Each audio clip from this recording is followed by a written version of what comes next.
Hi, I'm Toenyes. Welcome to Popcraft. I told you I'd be back. Oops, I tried to wink with the wrong eye. I'll be back. The Terminator. It's me, the strongest, most stylish, most charming, and sexiest action hero in movie history. To honor the end of summer, I thought it would be appropriate to draw my inspiration from one of the most celebrated summer blockbusters of all time, Terminator 2: Judgment Day. And while I'm sure my face would look cool enough as a T-800 robot, I've kinda always wanted to look like Arnold Schwarzenegger for a day, so I'm going to do my best to morph my face to resemble his. The Terminator franchise began in 1984 and has since become one of the most impactful franchises in entertainment history. It's not only produced 5 feature films, with a 6th reboot coming out in 2019, but has also expanded to television, comics, a web series, video games, and 3 different theme park attractions. Most notably of these sweet action jammers, though, are the James Cameron originals, The Terminator, and quite arguably the best sequel ever made, Terminator 2: Judgment Day. It all started when director James Cameron got sick one day and had a fever dream about a metallic torso dragging itself out of an explosion while holding kitchen knives. At the time, Cameron had always been inspired by the 1960s sci-fi TV series The Outer Limits and was also inspired by John Carpenter's successful low-budget slasher film Halloween. Cameron figured, hey, if Carpenter can do it, I can make a slasher on the cheap too. It happened, and it was a hit, with a modest budget of $6.4 million.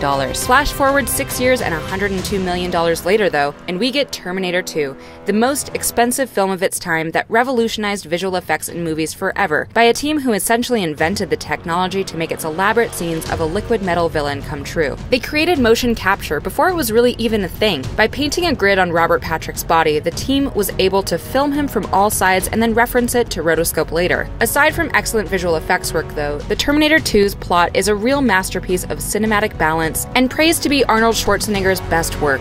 It's got your thrills, your big action, your cutting-edge special effects, your laughs, and even with all the badassery, it rips at the heartstrings. I order you not to go!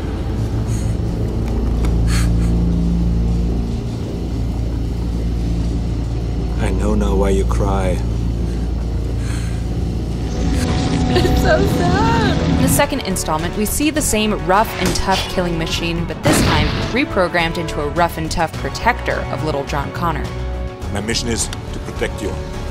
This switch in character made it the first time in history the same character from a franchise would land a spot in both the best villains and the best heroes list by the American Film Institute. And while I can rave about Arnold's portrayal as the T-800 all day, this movie also stars one of the strongest heroines of all time, Sarah Connor, portrayed by Linda Hamilton. She's the mother who trains like a soldier in a mental institute for 10 years because no one believes her when she says a robot apocalypse is on the way. She's gotta protect her son to ensure that he survives long enough to start the human resistance.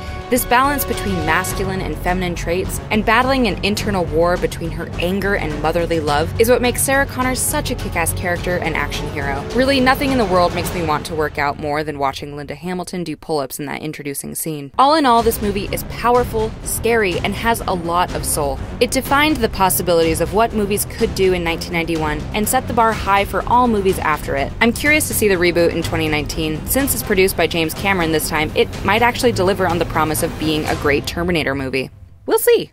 What other thoughts do you have on the Terminator franchise? Leave us a comment and let us know. Follow Gamma Ray on YouTube, Facebook, Twitter, Twitch, and Instagram. And if you'd like to follow my work more closely, you can follow me at Megan10Yes. Hasta la vista, baby.